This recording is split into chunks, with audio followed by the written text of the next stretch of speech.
Elle entre en vigueur aujourd'hui et au sein de l'Union européenne, les géants du net vont devoir la suivre. Je veux parler de la nouvelle grande législation européenne pour mieux encadrer et mieux réguler les services numériques. Son nom, la DSA pour Digital Service Act. Alors de quoi s'agit-il? On en parle avec notre invité Alexandre Lazarek. Vous êtes avocat, spécialiste du droit du numérique. Alors quelle est donc cette réglementation et surtout qui doit s'y conformer? Alors il s'agit d'une réglementation qui vise à réguler, à organiser la manière dont doivent fonctionner les réseaux sociaux. Les réseaux sociaux aujourd'hui, c'est pas simplement un moyen de communication, c'est utilisé par 4 milliards d'individus tous les jours sur la planète. C'est devenu véritablement un outil, je dirais, qui relève du mode de vie des individus. Et donc l'enjeu a été tout à fait majeur, notamment pour les 300 millions de consommateurs sur le territoire de l'Union européenne.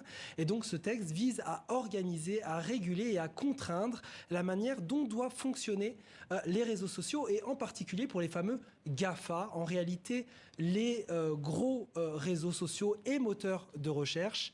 On en compte à peu près 17 qui sont assujettis aux directives de ce texte de manière tout à fait particulière. Alors ça veut dire quoi? Qu'il y a un seuil nécessaire d'utilisateurs actifs pour que la règle s'applique?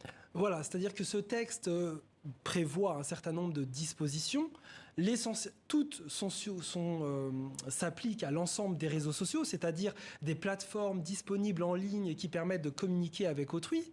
Mais pour ceux qui rencontrent 45 millions d'utilisateurs, celles qui touchent, c'est-à-dire à peu près 10% de la population de l'Union européenne, eh bien, se voient soumettre à des dispositions plus coercitives encore, plus précises, plus contraignantes, pour protéger tout simplement les individus, les utilisateurs. Vous dites plus coercitives encore, parce que par exemple, si on prend le droit français, elles étaient déjà appliquées?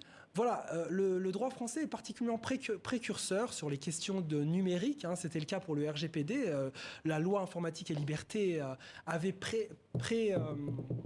précédé le RGPD. Et aujourd'hui, en effet, nous avons une loi qui date de 2004, qui a été réformée d'ailleurs depuis, mais qui prend pour l'essentiel, qui prévoyait pour l'essentiel ce qui est prévu aujourd'hui pour le Digital Service Act, même si ce texte aujourd'hui, qui entre en vigueur aujourd'hui, prévoit des nouveautés qui n'existaient pas dans le droit français. Et qui s'appliquent donc désormais aux 27 pays membres de l'Union européenne. Voilà, absolument. Alors Elon Musk a assuré justement que son réseau X, ex-Twitter, il l'a dit ce matin, travaille dur, je le cite, pour se conformer à ce nouveau règlement européen. De fait, que se passera-t-il en cas de manquement aux obligations? Et puis surtout, qui supervisera l'affaire? Alors, des sanctions d'abord sont prévues par le texte. 6% du chiffre d'affaires mondial, c'est quelque chose de particulièrement élevé, jamais vu jusqu'à présent, puisque le RGPD, qui était considéré comme un texte particulièrement coercitif, prévoyait 4% du chiffre d'affaires mondial. Donc, pour ce genre d'application, ça peut être des milliards.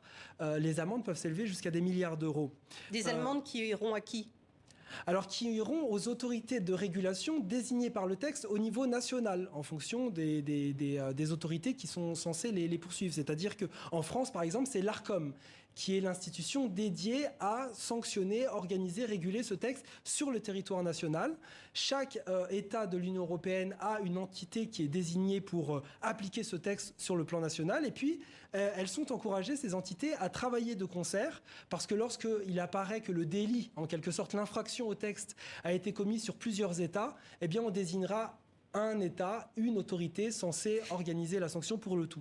Ok, mais concrètement, moi je suis utilisateur d'une plateforme, je vois qu'il y a un contenu illicite sur cette plateforme, un appel à la violence, un appel au meurtre, un propos antisémite, qu'est-ce que je dois faire? Qui je dois prévenir? Alors, le texte prévoit d'abord de s'adresser directement à la plateforme qui a l'obligation, et ça c'est un des éléments essentiels de ce texte, de traiter cette demande. Elles doivent mettre de manière... Oui, mais comment je fais, moi, utilisateur lambda qui n'y connaît rien et je veux tout d'un coup prévenir quelqu'un? Les plateformes doivent mettre en place un système aisément accessible pour tous les utilisateurs de notification des messages illicites, qui doit être traité dans les meilleurs délais. Et c'est quoi concrètement? C'est un bouton? Voilà, c'est un bouton dans lequel on vous dit que ici sont disponibles, je dirais, la fonctionnalité qui permet de dénoncer un message illicite, haineux, discriminatoire, frauduleux, sur le plan de la propriété intellectuelle aussi. Ça peut être évidemment pour l'essentiel des infractions pénales, le harcèlement en ligne. Et donc c'est aisément accessible, à charge pour les plateformes de mettre en place le système. Mais disons qu'il doit être accessible de façon compréhensible pour les utilisateurs moyens. Et si vous n'obtenez pas une réponse satisfaisante, en effet, il y a une entité qui est disponible pour répondre à votre demande. Et en France, c'est donc l'Arcom, qui est un site internet tout à fait performant pour permettre de déposer des plaintes. Il nous reste que quelques secondes seulement. On parle ici de contenu illicite, on ne parle pas de contenu préjudiciable. Par exemple, la désinformation n'est pas comprise dans cette nouvelle réglementation. Alors il y a tout un tas d'obligations, mais en effet la désinformation fait partie des problématiques qui sont traitées par le texte, en ce sens que désormais les plateformes, par ce texte, doivent faire un rapport régulier sur l'impact de leurs réseaux sociaux sur la société. Et parmi les problèmes, c'est la désinformation. Elles doivent traiter elles doivent regarder quel est l'impact sur la société des informations qu'elles diffusent et des désinformations, et en tirer les conséquences en modifiant leurs algorithmes s'il apparaît que l'opinion peut être trop trompée à travers les informations maladroites qui sont diffusées sur leur site. Merci beaucoup Alexandre Lazarek pour ces explications donc, sur cette nouvelle loi européenne, grande législation pour mieux encadrer et réguler les services numériques.